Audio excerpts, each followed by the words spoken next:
Please ছোটদা ভাই, ওকে মারিস না, প্লিজ মারিস না, ছেড়ে দে ওকে প্লিজ।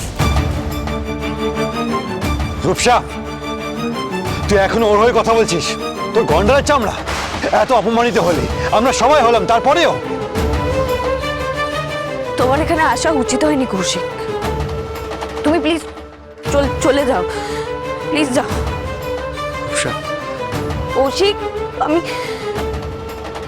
বিশ্বাস করো, আমি চাই না কোনো সিন ক্রিয়েট হোক। তুমি যাও না, প্লিজ যাও এখান থেকে। রূপসা, আমি তোমার কাছে ক্ষমা চাইতে এসেছি, তোমাদের সবার কাছে ক্ষমা চাইতে এসেছি।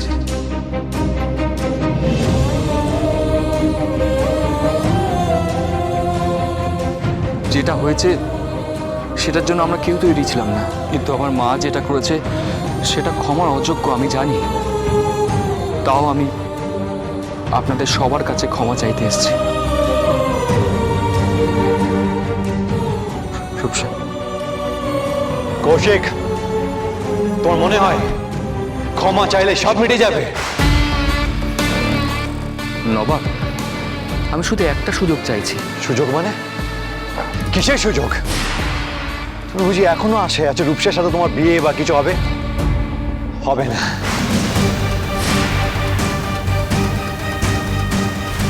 ভুলে যাও ওকে, রূপসার সাথে তোমার বিয়ে হবে না। মা, বাবা, বড়দা ভাই, মির্জা ভাই, তোরা চুপ করে আছিস কেন? স্ট্যাচুর মতো দাঁড়িয়ে আছিস কেন? আরে বলো, তোমরা সবাই বলো ওকে। আমি মায়ের সাথে কথা বলেছি, মাকে বুঝিয়েছি। ওনার সাথে কথা বলেই তো তুমি আমাদের যাওয়ার কথা বলেছিলে কৌশিক। জেঠু, মা নিজের ভুলটা বুঝতে পেরেছে। এই শোনো ভাই, তোমার মাকে না আমরাই ঠিক বুঝি না। উনি কি বুঝেছেন তারপরে আমাদেরকে কি বোঝাবেন তার কোনো গ্যারান্টি আমরা নিতে পারবো না। তোমাকে একটা কথা বলি ভাই, তুমি এখান থেকে না চুপচাপ কেটে পড়ো। না না, বিশ্বাস করে দাদা, আমি বিশ্বাস? কোন মুখে বিশ্বাসের কথা বলছো তুমি? কোন মুখে বিশ্বাসের কথা বলছো? শোনো কৌশিক, তোমার মা কি বুঝলো আর কি বুঝলো না তাতে আমাদের কিছু যায় আসে না। যাও এখান থেকে, কেটে পড়ো। না, অন্যায় বলো, ভুল বলো, যা বলো সেটা আমি করেছি। তার জন্য আমার ছেলেটাকে শাস্তি দিও না। এটা আবার নতুন নাটক শুরু হলো? না না, আমি আমার ভুল বুঝতে পেরেছি। আমি আপনাদের সবার কাছে ক্ষমা চাইতে এসেছি। কি রে মা, রূপসা, তুই আমাকে ক্ষমা করে দিবি না? জানিস তো আমি একদম মাত্রা জ্ঞানহীন, আমার মুখের কোনো আগল নেই রে মা। আমার যে তখন কি হলো, আমি যে কি বলতে কি বললাম, বিশ্বাস কর, আমি ক্ষমা করে দে মা। এটা ঠিক বন্ধু বান্ধবদের মতো ভুল বোঝাবুঝি নয় গীতা দেবী। সম্বন্ধী হতে যাচ্ছিলাম আমরা, সেখানে এইরকম একটা ব্যাপার, আমার মনে হয় না নতুন করে আমরা আবার কিছু ভাবতে পারবো বলে। না না, আমি আমার ভুল বুঝতে পেরেছি। আমি আপনাদের কাছে ক্ষমা চাইতে এসেছি। বিশ্বাস করুন, আপনাদের যদি মনে হয় আমাকে কথা কুকথা যা বলার বলুন, কিন্তু আমার জন্য এই ছেলে মেয়ে দুটোকে কষ্ট দেবেন না। আপনাদের পায়ে পড়ি। আমাদের একটা ভয় ঢুকে গেছে, আমরা চাই না আর ব্যাপারটা নিয়ে আর কোনো কথা বলতে। কিন্তু গীতা সত্যি অনুতপ্ত। হ্যাঁ, ও কিন্তু ওর আচরণের জন্য আমার কাছে এসে কান্নাকাটিও করেছে। কি করে এই ঝামেলাটা মেটাবো, কিভাবে রূপসা আর কৌশিকটাকে এক করবো ভেবে পাচ্ছিলাম না। গীতা কাকিমা নিজে এসে ক্ষমা চাইছে, এতে তাও এই জট একটু ছাড়তে পারে। ঘাট হয়েছে, আমার খুব বড় ভুল হয়ে গেছে। এমনটা আর কখনো হবে না, বিশ্বাস করুন। মা কালী দেবী বলছি। আপনার কি আদৌ কোনো কথার দাম আছে গীতা দেবী? এখন হাত জোর করে সবার সামনে ক্ষমা চাইছেন, পারবেন? পা ধরে ক্ষমা চাইতে পারবেন? হ্যাঁ, তাও পারি। চাইবো? কি লাভ? কি লাভ আছে বলুন তো? আপনার মতো একজন মানুষের পাল্টি খেতে কতক্ষণ? কি করে সবাই বিশ্বাস করবে যে আপনি আবার এরকম কাজ করবেন না? আমি আমার পাপের প্রায়শ্চিত্ত করব। আমি এই বাড়ির সবার মানহানি করেছি, আমি সবার সম্মান ফিরিয়ে দেব। আমি রূপসামার প্রাপ্য সম্মান তাকে ফিরিয়ে দেব। ও নন্দিনী, নন্দিনী ও এই তো, ও নন্দিনী মাগো, তুই তো এবারের মেয়ে, সবাইকে তো শ্বশুর বাড়ির লোককে একটু বুঝিয়ে বল মা।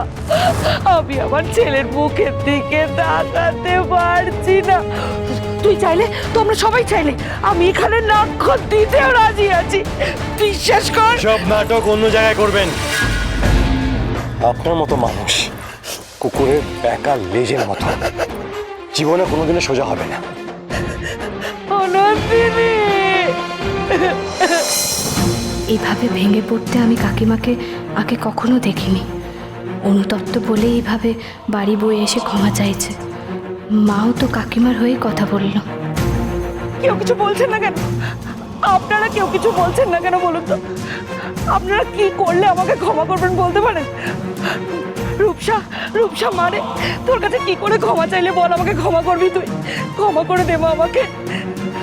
গীতা দেবী, আপনি ঝামেলা না করে প্লিজ এখন এখান থেকে যান, কারণ কেউ এরা আপনার কথা শুনবে না, সেটা আপনি বুঝতেই পারছেন। আপনি যাবেন নাকি ঘর ধাক্কা দিয়ে বের করবো? না নবাব, আপনি যদি আমাকে এতটুকু ভরসা করেন তাহলে এভাবে বলবেন না। কি বলতে চাইছেন আপনি? দেখুন নবাব, এখন রূপসার ভালো থাকাটাই আমাদের কাছে সব থেকে বড় ব্যাপার, তাই সেটা ভেবেই মেনে নিন।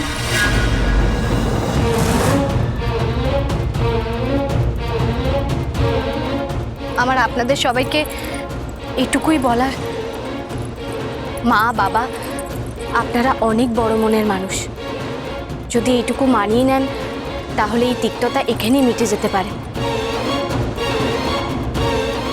আর আমরা কাল সকালে কৌশিকদার আর রূপসার বিয়ে নিয়ে কথা বলতে পারি।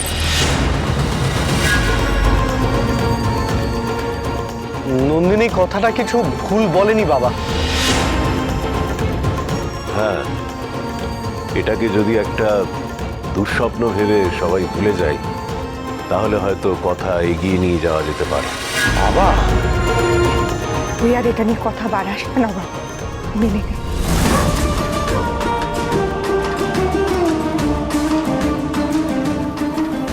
নবাব, সবাই যখন বলছে তখন তুমি আর একা আপত্তি করবে কেন বলো? মেনে নাও নিজের বোনের দিকে তাকিয়ে, ওর মুখটার দিকে তাকিয়ে।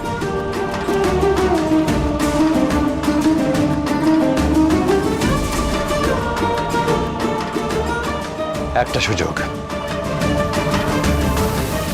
একটা সুযোগ চেয়েছো, একটা সুযোগ দেওয়া হলো।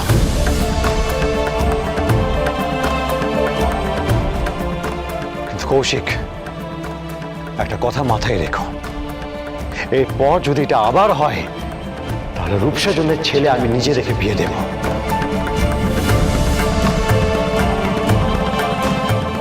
মনে রেখো রূপসা, কথাটা তুইও মাথায় রাখিস।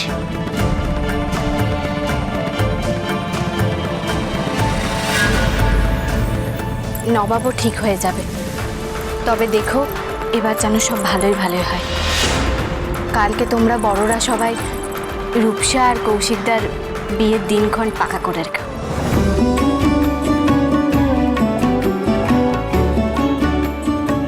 হ্যাঁ মা, গলাটা খুব শুকিয়ে যাচ্ছে, আসলে লজ্জায় ভয়ে খুব তেষ্টা পাচ্ছে, একটু জল পাওয়া যাবে? দাঁড়ান, আমি নিয়ে আসছি। আরে না না থাক, আমি যাচ্ছি, আমি নিয়ে আসছি, যে তুমি থাকো মেজো বৌমা, আমি যাচ্ছি। আসুন, হ্যাঁ চলুন।